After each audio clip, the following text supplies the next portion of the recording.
Muharram itu kita anggap termasuk bulan-bulan yang kita gunakan untuk melakukan peringatan terjadinya hijrah, jadi bulan pertama. Jadi kalau kita membandingkan bulan Agustus dan Muharram itu kebetulan bertepatan waktunya. Keduanya punya arti dalam sejarah kita umat Islam umumnya dan dalam sejarah kita di Indonesia khususnya. Kalau bulan Agustus ini ada satu tanggal yang kita tidak lupakan.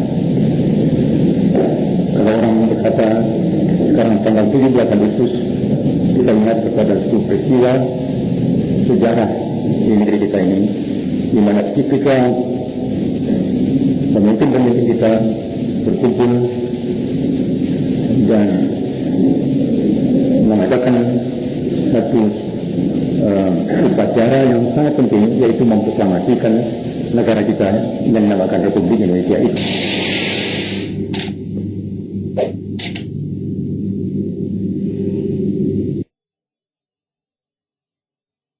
Ini hari proklamasi tanggal 17 itu.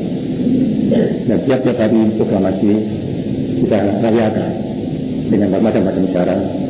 Dengan ada orang pergi ke istana waktu itu, ada mengadakan pertemuan lain. Ini peringatan seperti hari raya lah gitu. Ini pada tahun mulai dari tahun 1945 dan setiap tahun sesudah itu, dan insya Allah pada seterusnya juga. Tetapi ada satu tanggal yang lain yang berdekatan dengan tanggal 17 Agustus yang sifatnya berbeda dengan 17 Agustus itu, yaitu tanggal besoknya, tanggal 18 Agustus. Orang tidak ada yang merayakan, menyebut tanggal 18 Agustus itu. Sebab mereka tidak ada sesuatu yang perlu diingati atau diingat-ingatkan. Apa yang terjadi pada 18 Agustus itu? Yang terjadi itu ialah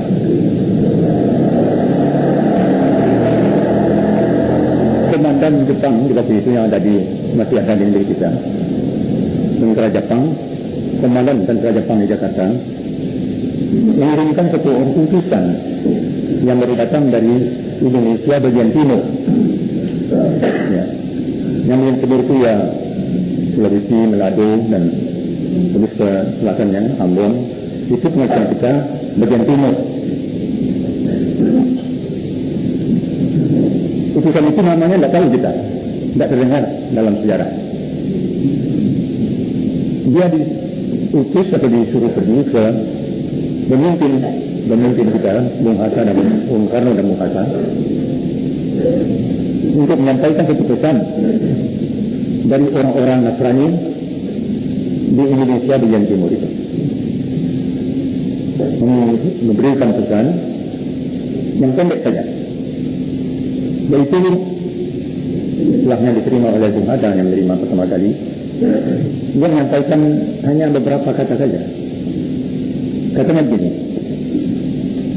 dalam mukadimah Undang-Undang Dasar Republik Indonesia ada 7 kata-kata yang menurutnya perlu dicabut, jangan dimasukkan ke dalam Undang-Undang Dasar kita.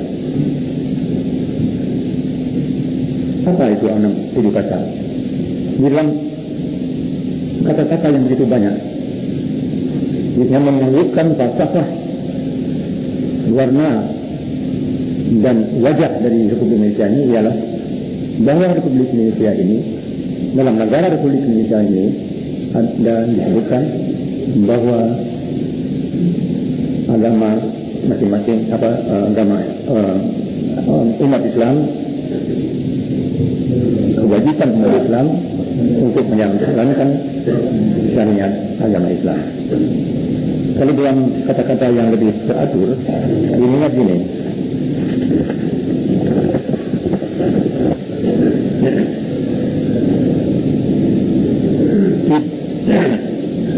yaitu kata-kata itu sebenarnya diproklamasikan Republik Indonesia dengan kewajiban melaksanakan syariat Islam bagi penduduk-penduduknya. Ya. dengan kewajiban melakukan syariat Islam bagi pemeluk-pemeluknya. Jadi pemeluk-pemeluk Republik Indonesia yang beragama Islam dikatakan wajib melakukan kewajiban bagaimana menurut syariat Islam. Orang yang luar Islam itu tidak menjadi soal. Ya, terserah pula kepada agama masing-masing. Tapi memperingatkan, ini bukan satu kemestian kalau tidak kami hukum tidak. Ini bukan undang-undang kehakiman, bukan pengadilan, bukan undang-undang peradilan, tapi mukadimah yang menunjukkan corak dari Republik Indonesia ini sebagai anjuranlah begitu. Maka sanksi itu mukadimah, bukan pasal yang menentukan kewajiban itu dalam bentuk undang-undang yang harus ada sanksinya. Tidak, cuma dikatakan memaklumkan kemerdekaan Republik Indonesia, kedaulatan Republik Indonesia yang berdaulat dengan kewajiban menjalankan syariat Islam oleh pemeluk-pemeluknya orang Islam. Nah, itu kata putusan itu mesti dicabut. Tidak dirundingkan apa sebab dicabutnya, tapi cabut itu. Kalau tidak dicabut, kami tidak akan turut dalam Republik Indonesia yang baru diproklamasikan. Terang-terangan mereka mengatakan itu. Dia menyampaikan katanya pesan dari Indonesia bagian timur, dari jamaah Nasrani di sana. Tidak usah diskusi. Ini pesan, terima atau tidak terima, terserah. Asal tahu apa akibatnya. Itu saja. Sudah dapat memikirkan bahwa di waktu itu keadaan sangat genting. Kita mengadakan proklamasi itu dalam cara yang sangat sederhana sekali. Ada Bung Karno, ada Bung Hatta, ada pemimpin-pemimpin yang lain di halaman rumah Bung Karno waktu itu. Disitulah mengadakan proklamasi itu sangat sederhana. Oleh kenapa di sini ada sangkra asing yang menduduki Jakarta ini, yang bagian-bagian lain di Indonesia. Sangkra asing itu dua, sangkra asing Inggris yang datang di sini atas nama Serikat Bangsa-Bangsa, dan kedua yang sendiri sudah mulai datang di sini untuk kembali menjajah lagi maksudnya. Semuanya berkumpul di Jakarta. Kita tidak mampu mereka, mereka tidak mampu kita. Artinya kita merasa kuat sekurang-kurangnya untuk menyatakan bahwa kita sudah merdeka, bukan tidak ada hubungan lagi dengan penjajah Belanda itu. Ini satu tekad yang sudah dibina lama. Dan tekad itu pada tanggal 17 Agustus kita bicarakan. Tetapi kita dikelilingi oleh musuh. Entah apa akan terjadi sudah itu kita masih belum tahu. Tapi kita tawakal kepada Allah Subhanahu Wa Taala.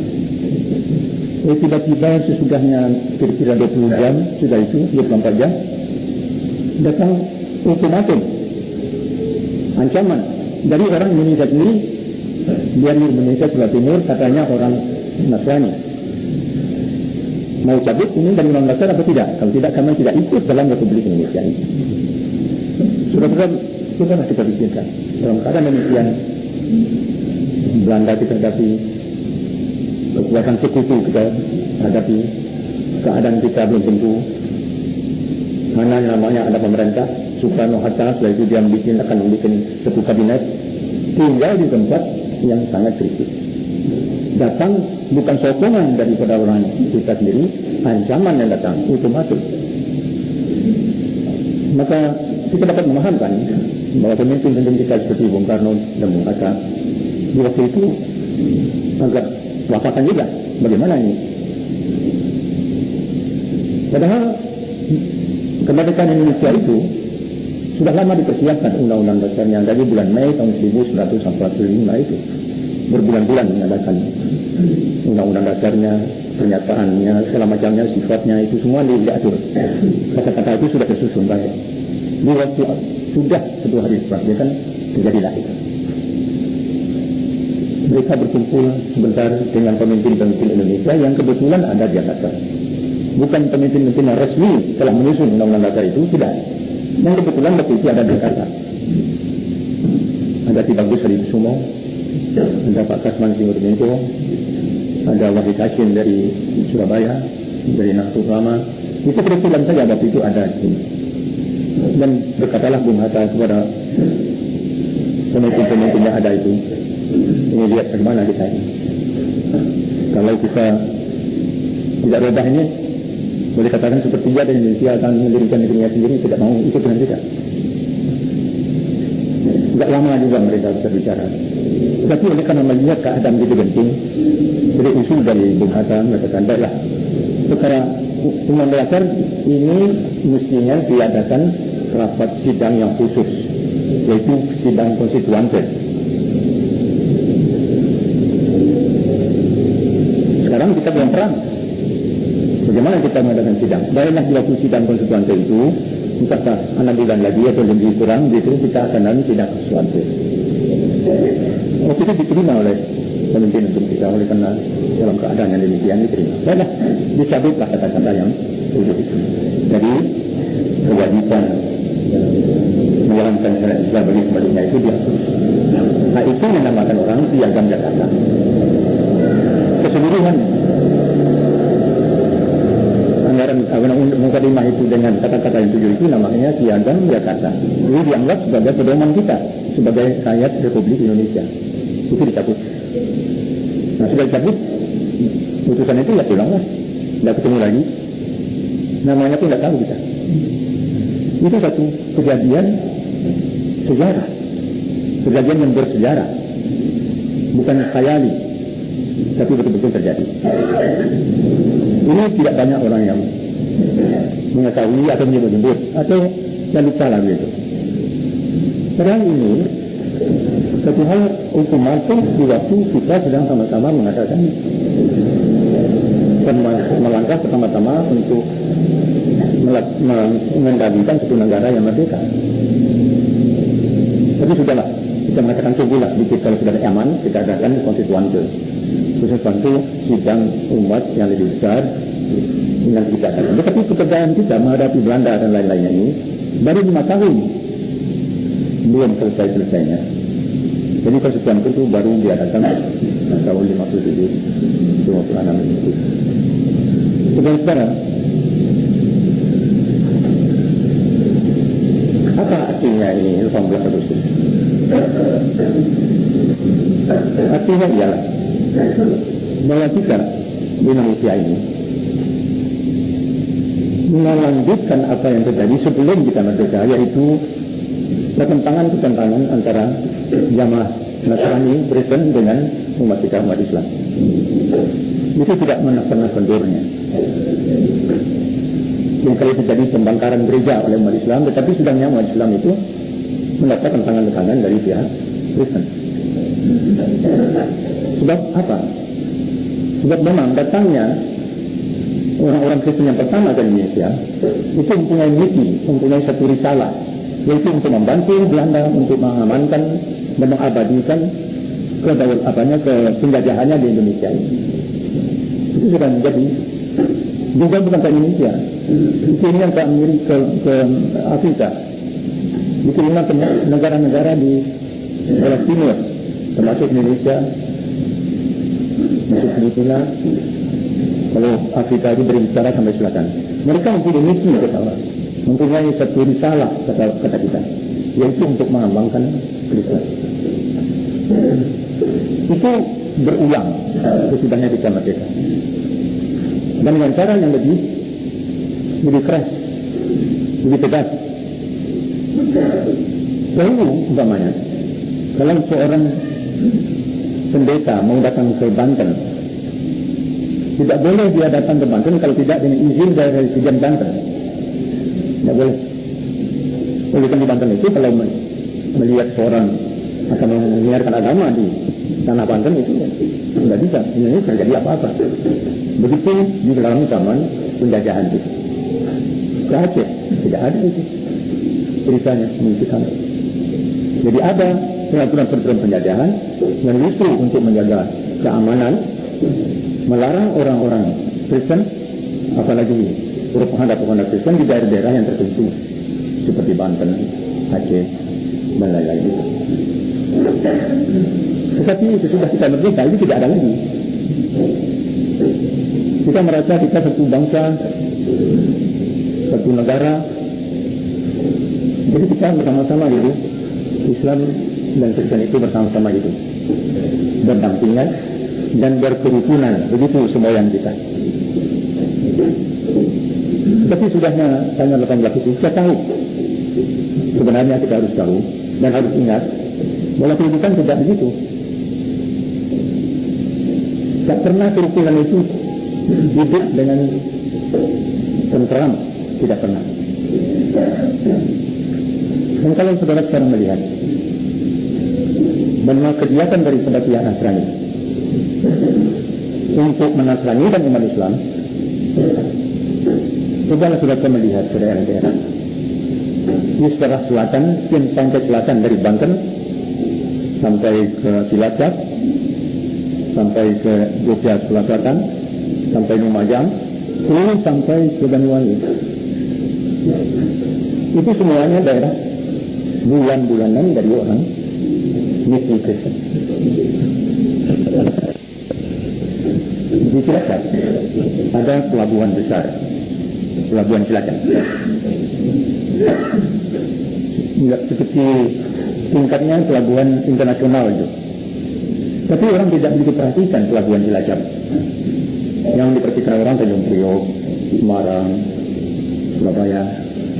Cilacap tidak pernah orang menyebut. Tapi Cilacap itu mempunyai dua fungsi yang tertentu.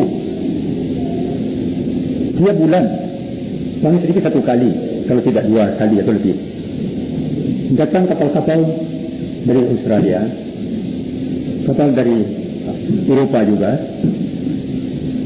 khusus membawa barang-barang, makanan, pakaian, dan bubur, itu beras bubur itu, bermacam-macam lah yang datang. Hadiah dari orang-orang misi orang Kristen di luar negeri. Itu dikumpulkan di Australia, di Kanada, di Amerika, dan di Eropa. Dikumpulkan dibawa ke Cilacap, dari Cilacap. Begitu kapal datang, truk-truk sudah tersiap di sana itu untuk mengambil dari Buana. Kadang-kadang Buananya periksa semua atau tidak, terus masuk truk dan terus berjalan ke Purwokerto, dan dari Purwokerto dibawa terus ke daerah-daerah yang disebutkan tadi. Dipilihnya daerah selatan itu oleh karena Islam itu datang pertama kali kan di daerah utara. Nah, selatan itu tidak begitu masih mudah membelokkan keimanan mereka itu. Itu menjadi sasaran. Dan itu mereka mendirikan gereja yang bukan main besar, banyaknya. Lebih banyak daripada yang diperlukan oleh orang Kristen. Mereka mendirikan gereja itu bukan untuk hari ini. Tidak. Untuk 10 tahun yang akan datang. Dan gereja itu kadang-kadang kosong. Tetapi hari Sabtu, hari Minggu mereka persiapkan orang yang akan beribadah pada hari Minggunya di gereja itu. Bagaimana persiapannya? Dengan bus. Dikumpulkan orang ada 50 orang atau lebih, atau 2 bus atau 1 bus, dibawa beredar melalui mengunjungi satu gereja demi gereja. Jadi orang yang dibawa dengan bus itu melakukan ibadah berulang-ulang dalam 1 hari. Tapi gerejanya bermacam-macam supaya nampaknya gereja itu memang penuh dengan umat Kristen. Begitu cara-cara yang kepintaran yang mereka lakukan di bidang ini. Ini keadaan yang nyata yang bisa dilihat, diperiksa, bukan khayali. Dan mereka tidak banyak beribu-ribu dalam gereja itu, tidak.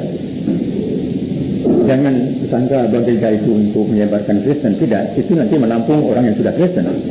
Tapi cara dakwah mereka itu ke rumah-rumah kita.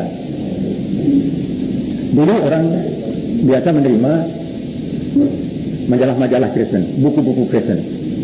Sekarang bukan buku-buku, makanan, bubur yang datang dari luar negeri itu, yang berkumpul di Cilacap, itu dibagi-bagi. Mereka datang ke rumah-rumah orang miskin yang sedang lapar, tidak bicara apa-apa, kasih makanan dulu. Ini, tidak ada uang, ini uang. Mau berdagang, ini pinjaman. Tidak usah sekarang bayarnya kapan bisa saja, sekali sebulan boleh. Tapi datang ke kantor, tiap bulan datang kantor, angsurlah berapa yang dapat. Kalau di daerah Semarang itu diadakan 5. Orang-orang yang tidak punya rumah, dia datang rumah yang sederhana. Mereka tinggal di sana, katanya harus dibayar. Dibayar kapan bisa saja. Jadi mereka tidak banyak bicara Bible atau apa-apa. Mereka itu melakukan itu katanya atas dasar kemanusiaan, bukan atas dasar menjadikan orang pindah agama, tidak. Tidak itu namanya. Tetapi mereka itu sambil bergaul, sambil ada kontak satu sama lain, mereka menarik orang Islam itu untuk lambat laun bertukar agama. Kalau ibu bapaknya belum, mereka tidak begitu pedulikan. Anak-anak mereka itu yang lebih mudah menariknya. Masuk sekolah Kristen, kalau bayar ya boleh bayar, kalau tidak bayar ya pray saja. Dan kalau tidak ada uang muslim, ini ada beasiswa di kelas sekolah rakyat itu 3.000 sebulan, SMP dan SMA sudah 5.000, kalau sekolah ini sudah 15.000. Begitu mereka menarik umat Islam. Dan itu organisasinya bukan satu atau dua, berpuluh-puluh organisasi Kristen. Uangnya dari mana? Mereka keluar dari saku sendiri, Ustaz. Dari saku sendiri mereka itu keluar. Tetapi itu dibantu oleh orang-orang yang dari luar negeri. Kalau di Jerman itu ada semacam pajak bagi orang-orang Kristen di Jerman, 3% 1 tahun dari pendapatnya. Tetapi tadinya maksudnya untuk gereja-gereja, tapi gereja sana kosong. Orang di Jerman itu lupa kepada agama, gerejanya kosong. Tetapi pajak ini terus diambil. Setiap tahun terlungguklah uang banyak sekali, itu diberikan kepada Katolik dan Protestan internasional. Kalau ada satu perkumpulan yayasan untuk mengadakan propaganda Kristen, itu dapat dari sana. Begitu juga di Kanada, begitu juga di Australia, itu perkara uang mereka tidak menjadi soal. Caranya cara simpatik, caranya menarik hati, bukan banyak bicara. Seseorang yang tertarik itu masih lama mungkin dekat, dan sudah itu menerima apa yang dikatakan. Sekali 6 bulan mereka siarkan itu apa hasil dari orang-orang Kristen di Indonesia. Dan kalau kita melihat statistik daerah Yogyakarta, itu mereka melakukan kegiatan yang besar sekali. Dan ketingkatannya naiknya bangsa naiknya umat Kristen, persentase naik itu tambah-tambah tinggi. Orang Katolik dan orang Protestan. Tapi Katolik lebih daripada orang Protestan. Umat Islam juga jumlahnya naik. Kalau dulu 2,5%, katakanlah ini juga sekitar itu, tapi lebih rendah dari itu. Kalau mereka itu membubung berlipat ganda 1 tahun. Ini fakta boleh diperiksa. Sekarang kita bagaimana? Pertanyaan, sekarang kita melihat orang bekerja begitu, kita bagaimana? Allah SWT memperingatkan kata Al-Quran, wadda katsirun min ahli kitab law yaruddunakum min ba'di imanikum kuffar. Subhanallah. Diperingatkan kepada kita, wadda katsirun min ahli kitab. Ingat sekali orang-orang ahli kitab itu, ingin sekali apabila bisa membalikkan kamu, sebelum kamu membalik iman, membalikkan kamu kepada kekufuran sesudah kamu beriman. Ini peringatan Allah. Kita baca itu. Jangan disangka mereka itu hanya bekerja biasa saja, tapi walaupun mereka itu bertekad untuk berjuang. Kalau kita namanya berjihad untuk kita, tapi mereka berjuang keras untuk mengembangkan agamanya. Dan fasilitas bagi mereka itu banyak sekali. Fasilitas dari luar negeri berupa materi, keuangan, dan tenaga-tenaga ahli itu dikirim ke Indonesia. berapa banyak tenaga-tenaga ahli. Di sini ada 162 pendeta-pendeta yang khusus, yaitu namanya pendeta Yesuit, Pater Yesuit. Ada satu kelompok pendeta-pendeta Katolik Yesuit itu sangat fanatik.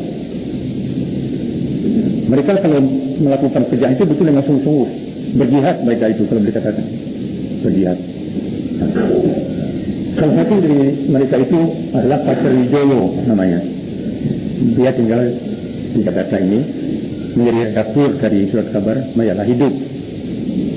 Dan di akhir-akhir ini sangat aktif sekali, bersama-sama dengan kawan-kawannya menjaga supaya umat Islam itu tidak bisa mempunyai satu peradilan agama untuk orang Islam.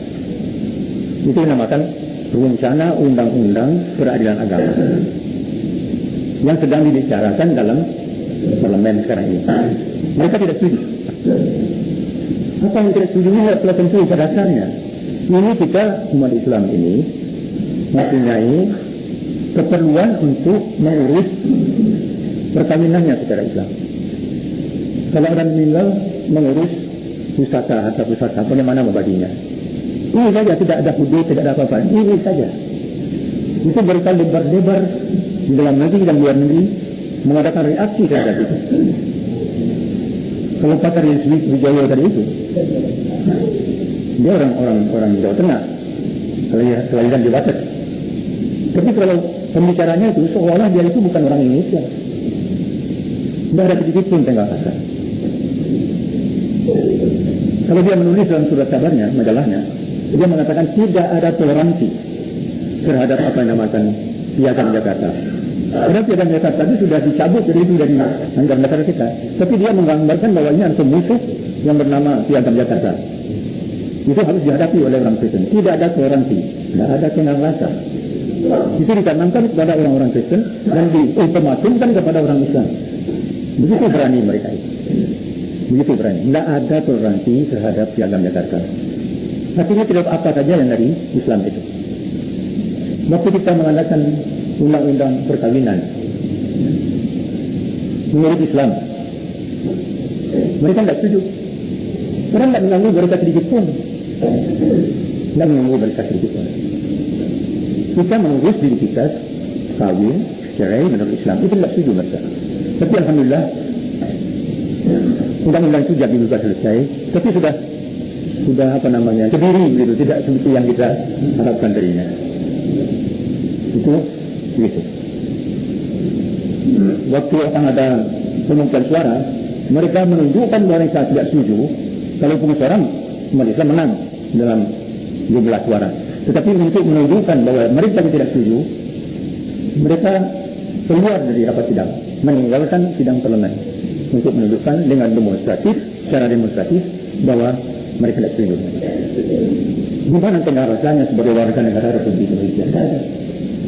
Kita tidak ada saja. Berikan. Di waktu kita mengatakan, parlemen mengatakan undang-undang pendidikan, makanya terus menerus mereka itu memprotes ini, memprotes itu. Umpamanya kita menuntut kalau pelajaran agama itu harus diberikan oleh orang yang beragama itu sendiri. Jangan agama Islam diberikan oleh guru yang beragama Kristen. Itu terjadi itu di sekolah-sekolah. Nah ini kita membatasi. Kalau memberikan pelajaran agama di sekolah itu harus menurut orang yang memberikan itu orang yang beragama, agama yang diberikannya, yang diajarkannya. Kalau agama Kristen diajar oleh orang Kristen, pelajaran agama Islam diberi oleh orang Islam. Itu itu. Itu kemana dia punya maksud itu? Maksudnya ialah supaya agama Islam itu diajarkan oleh orang Kristen dan ditambah tak balik segala macam. Itu kita urut dada. Dia. Nah sekarang undang-undang rencana undang-undang peradilan agama. Nah itu dikatakan bahwa ini sudah dekat dengan apa namanya Piagam Jakarta ini. Negara ini sudah menjadi negara Islam. Setelah lagi itu di surat tulisan-tulisannya dengan mengadakan rapat sini, rapat sana, mengirimkan utusan-utusan ke parlemen untuk menerangkan bahwa mereka tidak setuju. Mereka aktif sekali. Sekarang bagaimana kita umat Islam? Kalau cara Sundanya cicing baik, diam-diam saja, senang-senang saja. Memang sudah ada, tidak cicing betul-betul, tetapi ada yang menulis, ada yang berceramah. Rupanya Dr. Ismail Suni, Profesor di UI, ada Dr. Daud Ali, ada juga Saudara Yusril orang kita. Dan ini selama juga sudah ada mengadakan sidang. Tapi apa itu sidang itu kita baca surat kabar sedikit sekali. Alhamdulillah Muhammadiyah, pimpinan Muhammadiyah sudah bertemu dengan Pak Arto. Ya itulah. Tetapi mereka lebih aktif. Lebih aktif. Dan selalu mengatakan bahwa tiap-tiap ada langkah-langkah untuk pelaksanaan ajaran Islam oleh pemeluk Islam, itu dianggapnya sebagai yang melakukan piagam Jakarta. Jadi piagam Jakarta digambarkan sebagai momok yang besar sekali. Dan kita umat Kristen tidak boleh kenal rasa tentang itu. Tidak ada toleransi terhadap itu. Ya kalau tidak toleransi, apalagi alternatifnya daripada toleransi? Kalau tidak ada kenal rasa, apa alternatifnya? Tidak diberikan sebut alternatifnya. Apa konfrontasi? Tapi tidak disebutnya itu. Tapi konfrontasi dalam arti tidak fisik, tidak berkelahi bertinju gitu. Memang konfrontasi dalam pikiran. Dalam cara kita berpikir, cara kita menganut kepercayaan, itu betul-betul konfrontatif. Coba kalau saudara-saudara punya anak, ingin sekali melihat anak itu sekolah yang bagus gedungnya, gurunya pandai-pandai, walaupun dia dari Kristen. Dan kalau dia sekolah Kristen, sebelum dia diterima, maka yang punya anak harus menandatangani lebih dulu bahwa anak itu tidak keberatan untuk menerima ajaran Kristen di sekolah. Beberapa jam seminggu diajarkan ajaran Kristen, agama Kristen diajarkan dalam sekolah menurut kurikulumnya. Nah, ibu pak murid mesti menangani, tidak keberatan anaknya diajar Kristen. Apa ini? Kalau ini terus menerus, artinya anak kita itu diberi kesempatan menjadi kufur. Itu artinya. Jadi bukan berarti kita saja yang inginkan menjadi kafir sudahnya beriman, tapi nanti anak pun bersedia maka dapat ilmu biar dia tidak beragama Islam. Ini akibatnya dari keadaan sekarang ini. Dalam salah satu pertemuan kita di Menawar ini beberapa tahun lalu, saya pernah menceritakan satu berita yang waktu itu sangat baru, tapi barangkali banyak kita lupa. Boleh saya ulangi itu, agar kita yang belum mendengar. Ada di satu daerah di kota Jakarta ini, satu keluarga yang punya anak yang sekolah di SMA, baru permulaan. Jadi bapak dan ibunya melihat anak ini tidak mau tidur sebelum bapak dan ibunya masuk ke kamar tidurnya. Asyik membaca, asyik bekerja gitu, menghafal. Jadi tertarik perhatian dari ibu bapaknya. Kenapa anak kita ini tidak mau masuk kamar tidurnya sebelum kita masuk kamar tidur kita? Jadi sekali pura-pura masuklah si ibu dan bapak ini seolah-olah mau tidur, tapi dilihat di pintu dari lubang kunci, apa yang terjadi dalam hati? Ya, baru anak itu masuk, dilihat di lubang kunci kamar anak itu. Di situ dia duduk di atas tempat tidurnya, dia ini. Itu tanda silang. Tanda silang itu bagi orang Kristen, seperti kita mengucapkan Bismillahirrahmanirrahim atau apa, itu tanda silang itu. Terus, maka dia masuk ibunya. Ada apa ini kamu gini-ginian seperti orang Kristen? Ya, saya tidak bisa tidur, Bu. Kalau saya belum begini, saya tidak bisa tidur. Rupanya diajarkan di sekolah itu demikian rupa, sehingga kalau mau selamat itu tidak ada gangguan, itu mesti ini. Ini sudah menjadi kebiasaan baginya, tidak bisa tidur. Jadi kita kalau tidak awas dalam pendidikan anak-anak kita beluntur terus-menerus, tidak menghadapi serangan fisik, akan tapi dibawa hanyut dengan cara tenang, dengan cara enak. Ini peringatan dari Allah Subhanahu wa taala, sudah kita baca berulang-ulang. Akan tapi kita dalam hal ini kurang perhatian. Barangkali kita ini sudah, ya barangkali sudah, ya begitu sekarang ini kita boleh buat gitu. Tapi kalau kita terus itu, kita akan hanyut dunia dan akhirat. Dunia dan akhirat. Saya tidak mengatakan kita harus konfrontasi dalam arti fisik, tapi jangan kita membiarkan semuanya ini. Kita melihat gereja-gereja itu bertumbuhan seperti cendawan di tengah-tengah kita, di mana orang Kristen itu tidak cukuplah untuk mengisi gereja itu. Jadi seperti yang saya katakan tadi, itu diadakan sekarang tapi untuk beberapa tahun yang akan datang, untuk penampung jamaahnya yang sudah bertambah lama, bertambah besar. Padahal kalau ada protes dari umat Islam, kalau pendengar mengatakan bahwa kami tidak bersedia atau tidak setuju di daerah kami ini diadakan gereja Kristen oleh karena kami ini adalah orang Islam semua, itu ada peraturan dari pemerintah. Itu tidak dibolehkan mereka kalau tidak serelanya orang Islam yang ada di situ. Ada peraturan, yaitu ditandatangani oleh dua menteri, Menteri Agama dan Menteri Dalam Negeri. Jadi kalau umpamanya dengar kiri kanan altar ada gereja, kita tetap ke Pak Bupati atau Pak Camat dulu atau Pak Lurah dan terus ke atas. Tapi sekumpulannya Pak Bupati. Misalkan Bupati kami keberatan. Kenapa keberatan? Ya kami orang Islam sini. Nanti gereja itu akan mengkafirkan banyak anak. Jadi cukup. Tapi kumpulkan tanda tangan, tidak berkelahi, tidak berkonflik, ya, berdekatan atau perjuangan antara pemikiran dan cita-cita. Bikinkan tangan 140 gitu, lebih kurangnya, menunjukkan bahwa tidak setuju kita ada sana. Tapi kalau kita cicing baik, diam-diam saja, ya terus mereka cukup ada uang. Jadi kelemahan kita tidak mengadakan reaksi, seolah-olah ini sudah mestinya begitu, atau seolah-olah kalau kita memprotes nanti kita dianggap ekstremis, dan kalau sudah dianggap ekstremis itu kita nanti kena marah sini marah sana, kita tidak bisa berdagang lagi atau bagaimana, atau kalau tidak bisa naik pangkat kalau kita bekerja dengan pemerintah,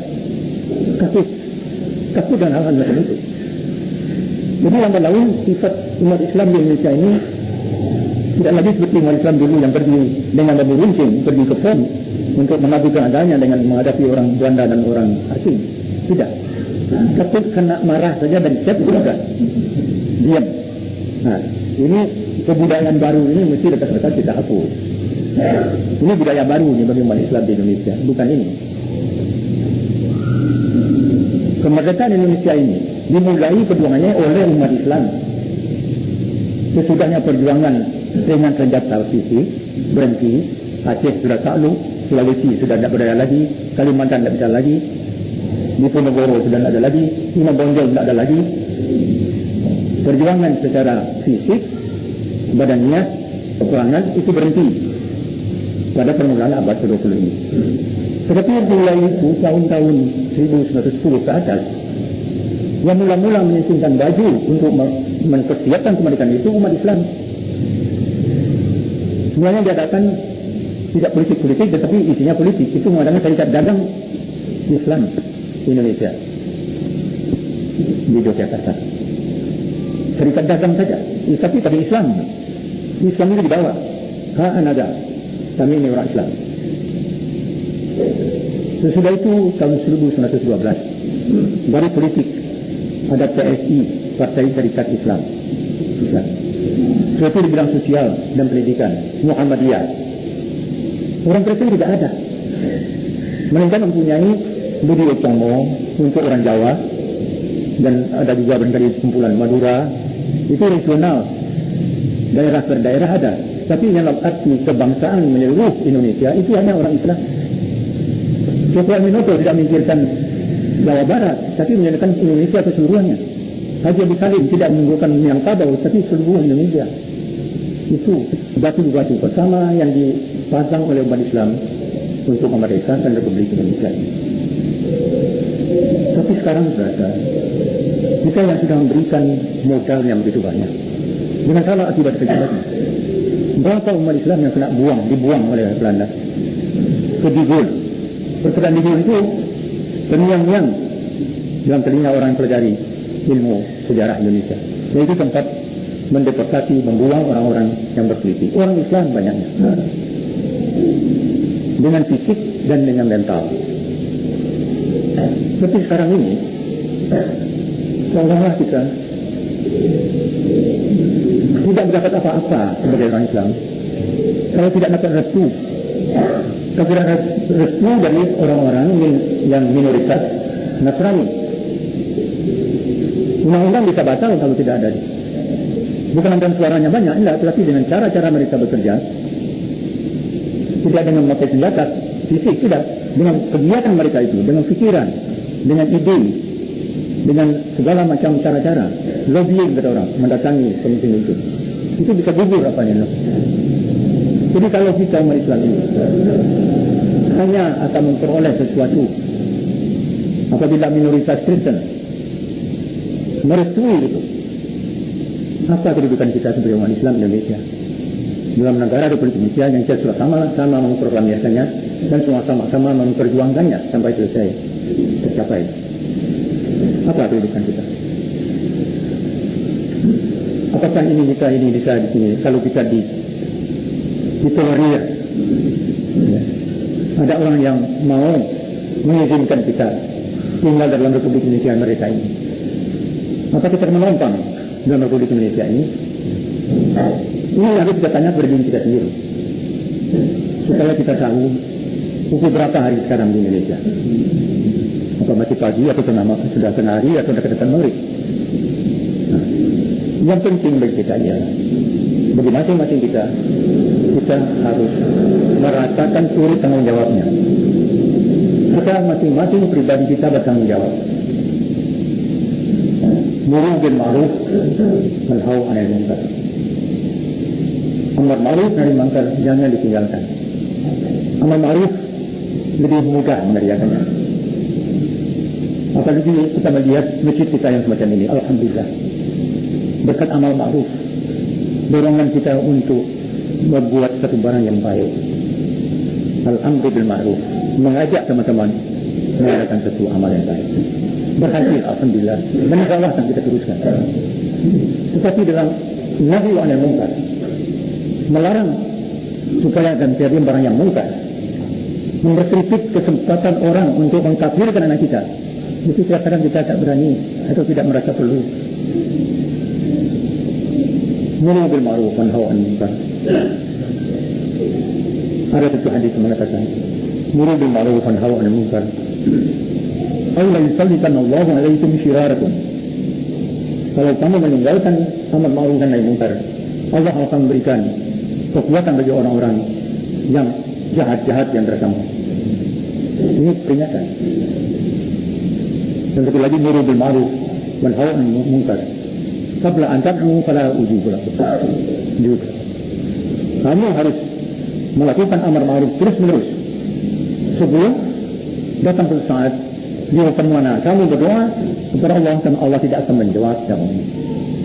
Doa tidak akan berjawab kalau kita masing-masing kita tidak melakukan walaupun kecil al-amru bil ma'ruf dan nahi 'anil munkar. Mulai dengan rumah tangga kita sendiri. Sudah itu di jiran-jiran kita sendiri. Sudah itu di antara jamaah-jamaah kita. Entah jamaah masjid, entah perkumpulan-perkumpulan kecil-kecilan. Asal datang satu sama lain, muru bil ma'ruf wa nahy 'anil munkar. Walaupun kita tidak alim ulama kata orang biasa saja. Tetapi ada yang mungkar, irtogor, bil ma'ruf pula. Menegur itu juga bil ma'ruf. Saudara-saudara, saya rasa sekedar untuk menggambarkan peta bumi Indonesia sekarang ini, untuk mengingatkan seperti yang saya katakan tadi, sudah pukul berapa hari sekarang ini di Indonesia bagi umat Islam. Tinggal lagi kita menyadari dan bertanya kepada diri sendiri, apa yang kita harus buat masing-masing pada tempat kita masing-masing. Dengan tidak usah gembar-gembor dan tidak bisa bersaran kita untuk anak-anak kita. Kesadaran kita ini harus disampaikan dan dijaga sebenarnya. Jangan memasukkan anak-anak kita ke dalam tempat-tempat yang mengkafirkan mereka. Ini minimal. Bukan tidak ada sekolah banyak. Muhammadiyah mempunyai sekolah.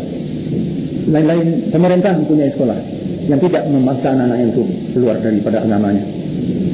Tapi kenapa kita sangat tertarik untuk sana itu? Dan dikatakan dalam kehidupan kita itu semacam ada batas. Isyhadu bi anna muslimun. Kita perlihatkan kepada mereka, kami ini adalah orang Islam. Kamu bukan orang Islam. Kita boleh berbaik-baik antara satu sama lain. Tidak usah berkelahi satu sama lain. Tetapi kamu mempunyai identitas Kristen, aku pun mempunyai identitas Islam. Isyhadu bi anna muslimun. Kita mempunyai agama sendiri, mempunyai etikat sendiri, mempunyai syariat sendiri, mempunyai kepribadian sendiri. Jangan kepribadian Islam itu kamu singgung-singgung kalau kita mau hidup baik-baik. Sehingga rasa diperlukan antara satu sama lain.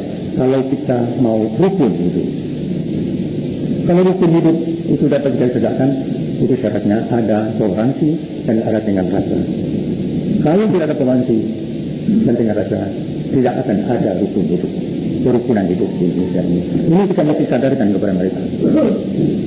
Kalau dia datang ke rumah membawa buku-buku, terima kasih, kami sudah ada buku. Adakan rujukan-rujukan ini, terima kasih. Dia kami lapar daripada makan pemberian-pemberian tamu yang di belakangnya ada maksudnya ini. Kalau itu sudah berjalan, mereka juga tidak begitu berani melanggar itu. Tidak berani. Ada di satu daerah di Cilacap, anak sekolah Muhammadiyah, hampir kosong sekolah Muhammadiyah itu. Oleh karena ada sekolah Kristen yang menerima anak ini tanpa bayaran. Tetapi berkumpullah ibu-ibu di sana. Ada seorang guru mengumpulkan ibu-ibu yang di sekitarnya mengaji satu kali seminggu di rumahnya. Dan sudah mengaji itu mengatakan bagaimana ini anak-anak kita yang ada pergi ke sekolah Kristen diajarkan agama di sana. Ini sekolah Muhammadiyah ada. Kenapa dia tinggalkan sekolah Muhammadiyah? Ya, ini mereka itu pray katanya. Oh, apakah kita tidak bisa mengumpulkan uang sedikit untuk membayar uang sekolahnya itu?